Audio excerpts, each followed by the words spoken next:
Alright guys, today is day trip day. We have left Lisbon behind. We got on at the station in Rossio to come all the way out to Sintra, and this place is known for its castles and its palaces. So yeah, we've been here once before, but we spent a little too much time eating and hiking, not enough time visiting the palaces, so we are back for round two. In terms of cost, it was €5 per person for a round trip ticket, and it was about 30 minutes, so yeah, really just not 30-40 minutes, not far at all. Yeah. And we've arrived, we're ready to explore. We're here, let's begin. But you guys know the drill. First things first, we needed to grab a quick bite. We spotted a cafe serving up pastries, paninis, and all sorts of baked goods, and that was all the convincing we needed. That's a nice picture back there. We're having food before we do any activities. We've come to this nice little cafe. It's really cozy. It's called Café Saudade. We've placed orders for paninis, and we're also getting dessert. We're getting a little regional cheesecake. So yeah, it should be delicious, and that should give us the energy to go explore the main attractions here. All right, Sam, introduce us to your meal of the day. Well, lunch is panini, and we've had these a few times now since we've been in Lisbon. Well, I should say in Portugal. Yeah. And they're such good value. They're inexpensive, and they're big, and they're filling, and usually delicious. So let's try that. So you went for the classic ham and cheese? Ham and cheese. Oh yeah, that's awesome. So my panini has also arrived.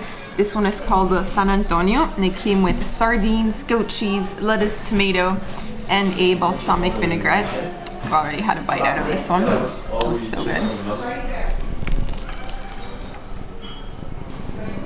It's got a lot of ingredients, I gotta say. I can't wait to try it. Really, really nice. So Sam is going to sample the desserts. First off, we are starting with the queijada. We got two little local treats, so this is the queijada. Well, we ordered the second one when we saw how small the first one was. Yeah, that's true. We need one more. It's a true story. It does appear dense though. Yeah. What do you think? Oh, wow.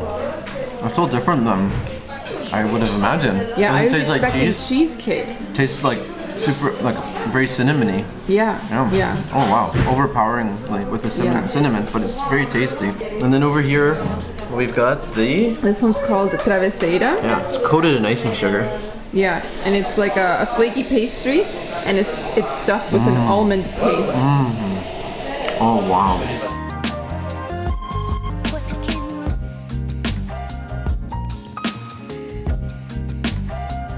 With our appetite satiated, we continued our stroll through town and then decided we should probably hop on a bus and save our legs for visiting the attraction that brought us all the way out here, the Pena Palace. Alright guys, so let's talk about transportation, because once you're in Sintra, you still need to reach the palaces, and those are deceptively far away. Yeah, like you can see them up on the hill, but last time we were here, Sam and I tried hiking and we only made it to one, and we had to call it a day. So this time around, public transport was our choice. Was it 434 the bus number?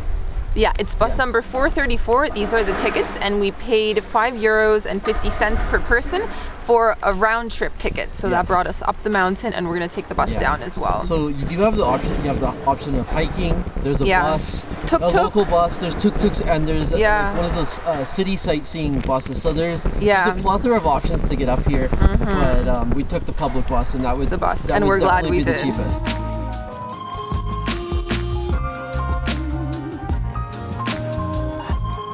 Once we reached the gates of the Pena Palace, we purchased our tickets and began the climb to this colorful, whimsical, and somewhat kitschy construction set atop a hill in the Sintra Mountains.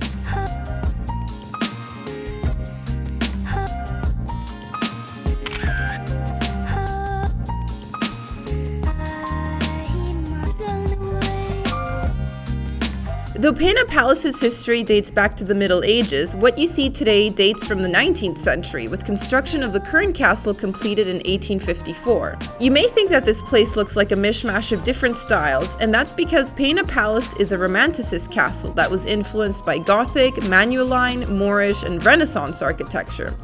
The commission for this castle was given to a German amateur architect, and the king's only request was that this place should reflect an opera, whatever that means.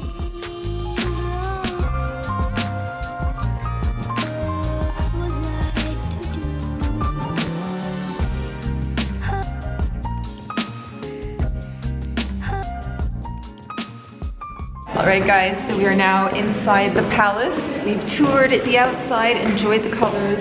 Now we're going to see what the interior is all about.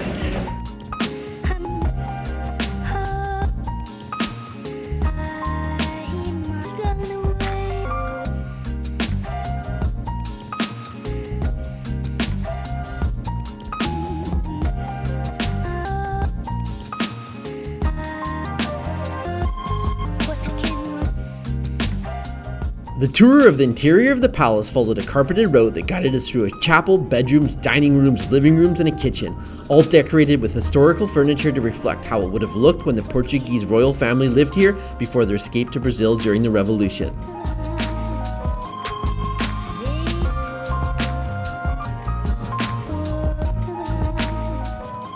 Then we stopped for one more glimpse of the surrounding hills, and it was time to head back down.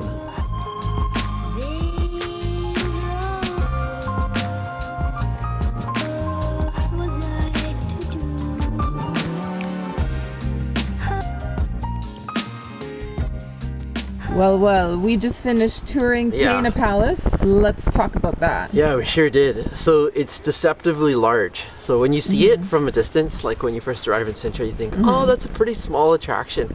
Yeah. But then as you start taking the bus or you're hiking up there and you actually reach the palace, you realize it's big.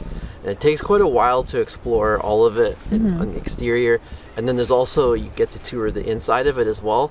Yeah. It's very colorful. Like you have the bright yellows and reds. And the colorful tiles. So many different styles. Yeah.